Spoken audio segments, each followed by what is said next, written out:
Pailan lam sokan YouTube channel to ani takok te book songrong Inke ang tino video no tu feka sini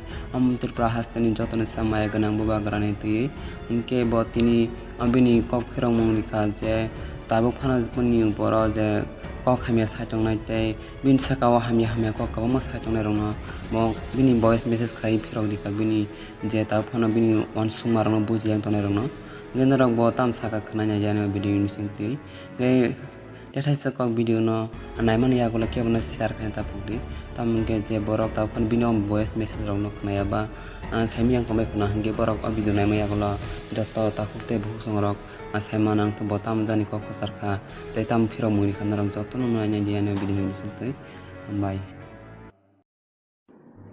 जो लोग मेरे तिब्रासा और मेरे one last fight के ऊपर मजाक उड़ाते हैं प्रेस कॉन्फ्रेंस करके, मैं उनको सिर्फ एक ही बात रिमाइंड करना चाहता हूँ। मैं वन लास्ट फाइट अपने दोफा के लिए कर रहा हूँ। मैं वन लास्ट फाइट अपने तिब्रासा के लिए कर रहा हूँ क्योंकि 2026 में डिलिमिटेशन होगा। मैं वन लास्ट फाइट थानसा के लिए कर रहा हूँ। हम सब मिलकर एक बार लास्ट टाइम एक फाइट करेंगे, जीतेंगे तो जीतेंगे लेकिन कॉम्प्रोमाइज नहीं करेंगे। और अगर आपको हमारा मजाक उड़ाना है तो एक बात आप समझ लो, आप जब मेरा थानसा और मेरा वन लास्ट फाइट के ऊपर मजाक करते हो तो हंसता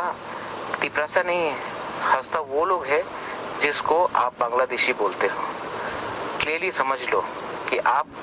अगर हमारे वन लास्ट फाइट का मजाक उड़ाते हो तो आप असल में तिब्रासा को ताकत नहीं कर रहे हो, आप उसी बांग्लादेशी को ताकत कर रहे हो जिसको आप बोलते हैं गो बैक। आप अभी भी टाइम है, समझो, हमारे संग आ जाओ, एक संग होकर हम लोग फाइट करेंगे। अगर आप एक दूसरे का मजाक उड़ाते रहे, हंसते रहे तो हारेगा तिब्रासा, जीतेगा कोई भी नहीं, जीतेगा बाहर वाला। बेलाइनो हम भाई, धन्यवाद।